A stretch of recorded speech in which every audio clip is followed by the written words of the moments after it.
Hi everyone, Rocker here. I've had a few people contact me over the last month or so regarding about wanting to establish a Gorean homestone or wanting to establish an actual Gorean community within their towns or their cities or wherever they're living. And I thought I would just share some insights and some practical experience that I have done over the years. And again, this is just my own personal opinion. Everyone will experience and their journey will vary differently, as it should. But I just want to be able to share some things, some of the positives and some of the negatives about wanting how to be able to go about doing that. One of the first things that you need to realize is that Goreans are really misunderstood. You get a lot of the online Goreans that have really dampened and created a bad name. You also get just the political climate in general. You know, the fact that we are very structured, we are fairly rigid, we are very forceful in what we believe, and that we're not willing to compromise, that we are exclusive. That goes against a lot of the political climate that you see nowadays. Is that people want you to water things down, they want you to include everybody, and Goreans, we don't do that. We have a set, firm, established group of beliefs that we believe in. We have a philosophy that we adhere to, and we have the ethos that we want to practice and that we live by. And a lot of that goes against what society teaches nowadays, yeah, especially with the woke movement and a lot of these new movements that are coming out. It's just it blows my mind. Different topic, different video for that. Okay, so anyhow, Goring communities. One of the things that I found here locally in Waterloo region in Ontario is the fact that when we've been looking for venues to be able to hold things, is one of the easiest ways to go about it is just be honest. Go when you're going to the hotels or whatever. Just be honest about what you're about, and you'll get a straight yes or no answer, and they will appreciate it. Now you'll find in the BDSM community a lot of times is that they'll hold meetings in restaurants or even in hotels, and they're not honest. Is that they're saying it's a book club or it's an internet group or whatever, and they're not being honest with the owners and the managers. And then when the owners and managers do find out, they're pissed, and they have a right to be because they were being treated dishonestly. And there's been a couple of situations in the past where BDSM groups have gone into restaurants and they basically lied to the owners and to the managers and said they're an internet group or they're a book club or whatever kind of thing. And sooner or later is that management found out about it. And both times that I know for sure is that management did not find out from the group, but found out from Christian groups that were looking at holding something in these restaurants and found out that there was a BDSM group that was running something there and it created a huge kerfuffle. Now, that's not on the Christian groups. You know, they did nothing wrong and they have a right to be able to be there as well.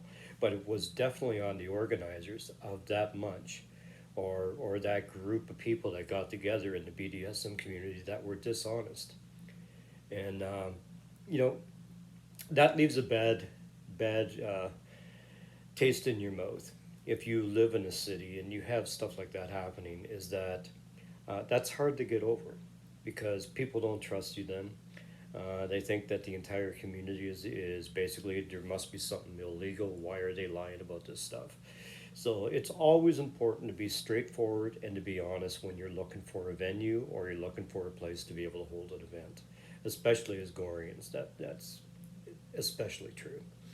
Now with us is that here in Ontario, we found that one of our greatest allies has been the LGBTQ community. And I know that's going to shock some people, but it's true. Is that we used to hold classes and teaching in that in two or three different venues that were LGBT friendly or owned. And the fact that we just went in, we were open and straightforward with them, saying we're a master slave group. We believe in structure. This is what we're all about. We have a philosophy. We practice the ethos as far as truth, honor, integrity, strength, freedom, those kind of things. And they've been very respectful of that and very welcoming. Now, two things is that number one is that a lot of these LGBTQT places is that they're having a hard time paying the bills. And secondly, is that if you are open with them and honest with them, is that they hold their own events, that they are very well practiced at what should be public and what should be private. And so if they decide to have you in on a Thursday night, it's a private event. Is that they know who should be there, who shouldn't be there, and they're able to man the doors properly so that you're not going to have any kind of overlap as far as the general public coming in and walking in on a meeting that they shouldn't be at.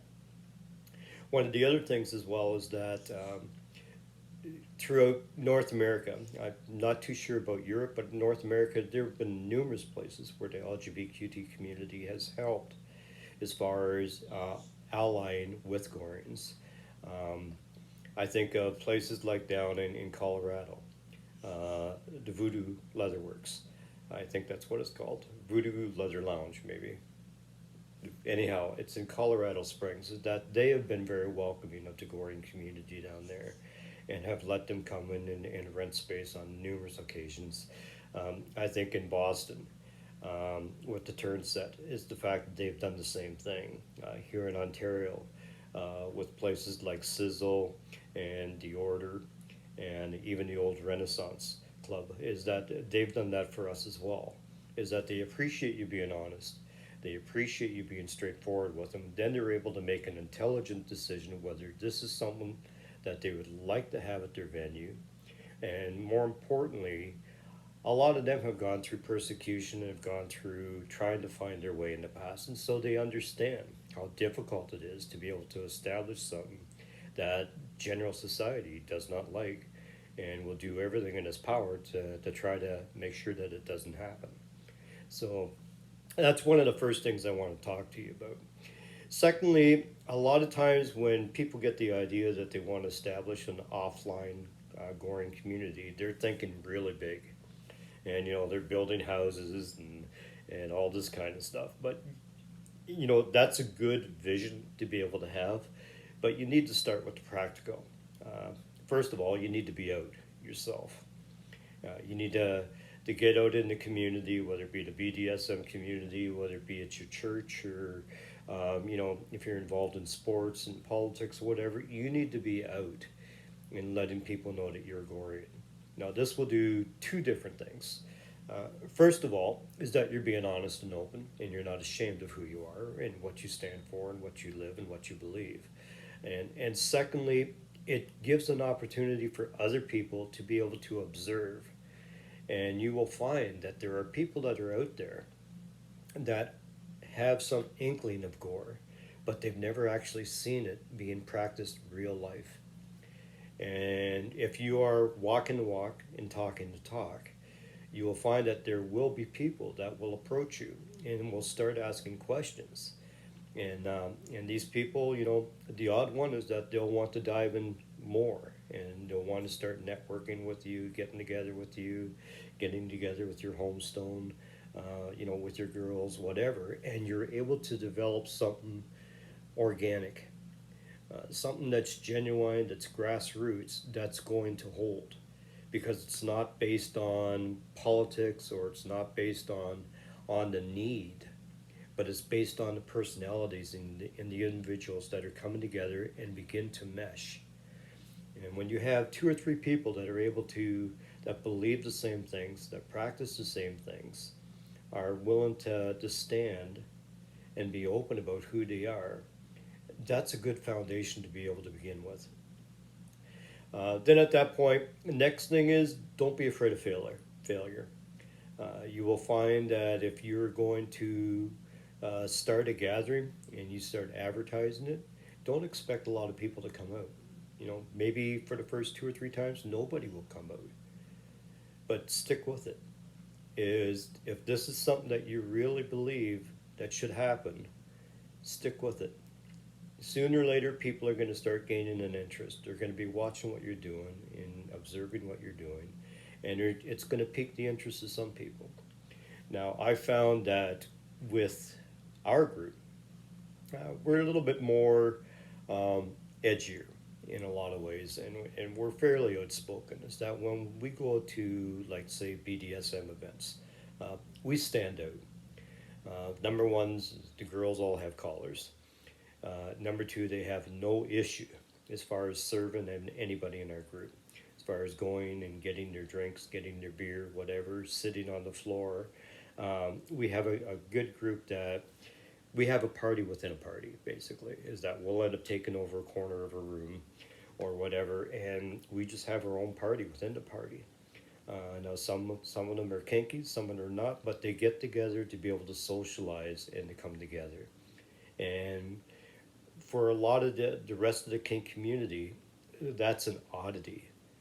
Is that you'll see people that will be putting on that kind of a posture as far as, oh yeah, okay, well, we're at a BDSM thing, so now I need to act like this. But with our girls, it's just all natural. And when new people come in, you give them a hug. You end up kissing the girls. It's just general welcoming, and it is community. And again, there's no issues with any of the girls getting up. If someone needs a beer, one of the free people need a beer. The girls are almost like fighting over to find out who's going to get the beer for that particular master or whatever. And it's just a really solid, unified group.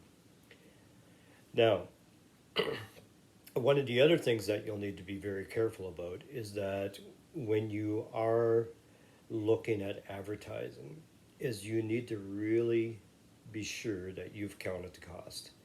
If you're putting your name on something, sooner or later you're going to get some opposition.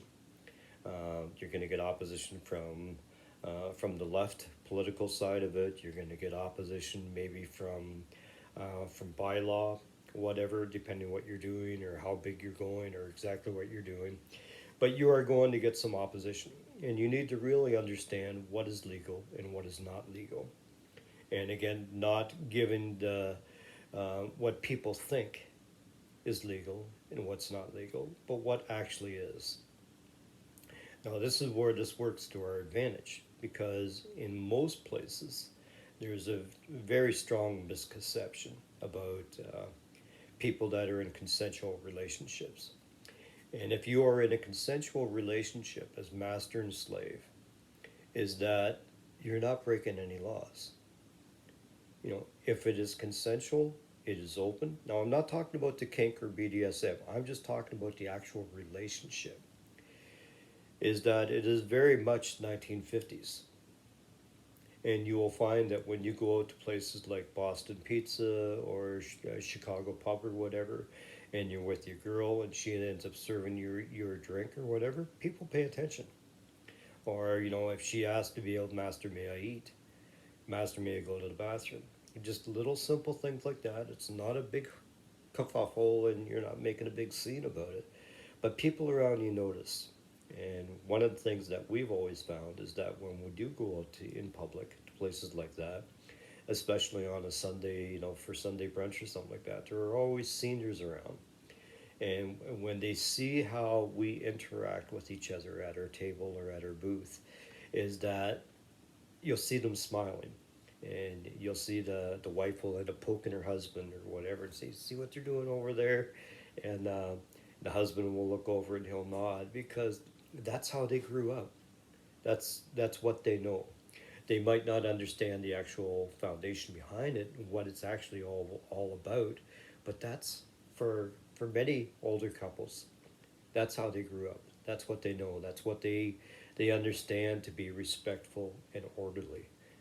And so that's another thing you need to understand.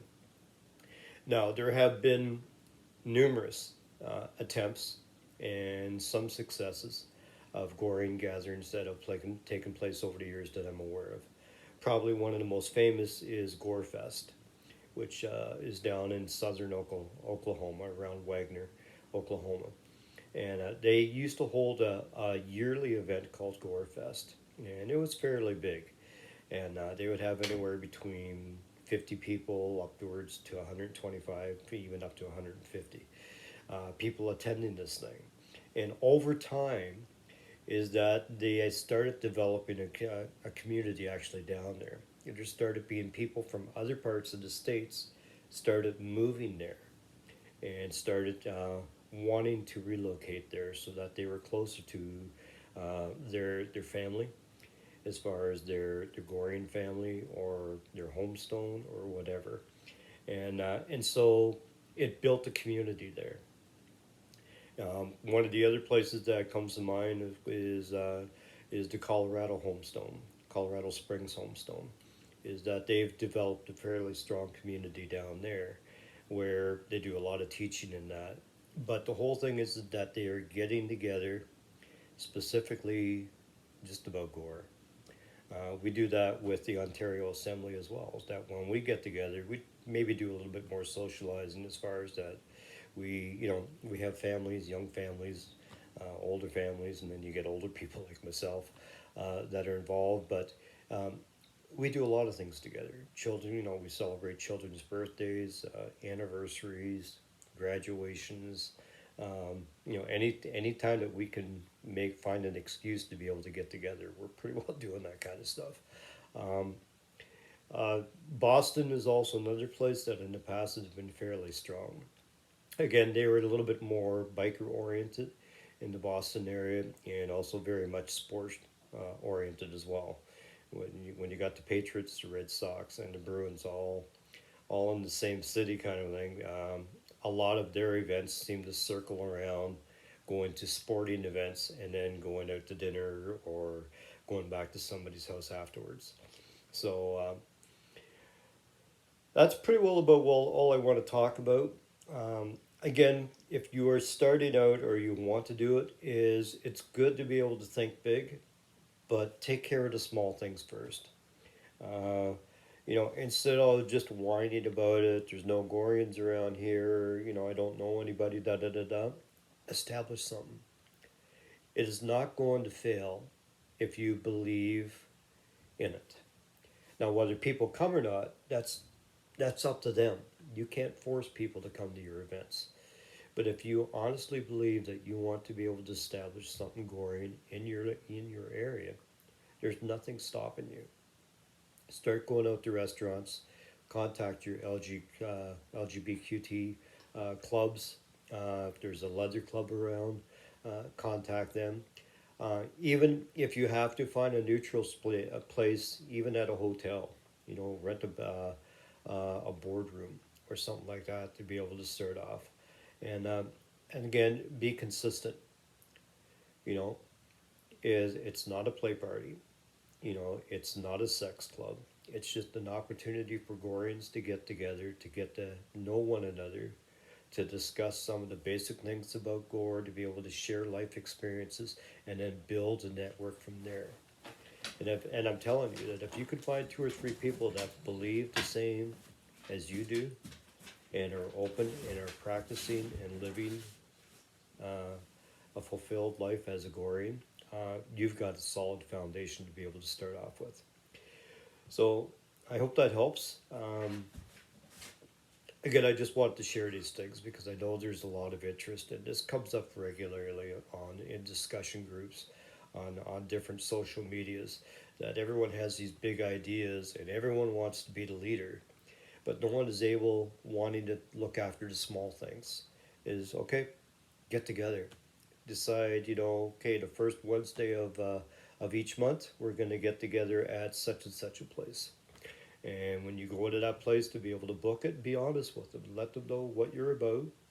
And that way, you're not going to have any issues as far as them being blindsided and being pissed off at you, and leaving a bad name and a bad mark on what Goreans are about in general. And if you do that, you'll have some success. So good luck with you, and I hope this helped. Okay, take care.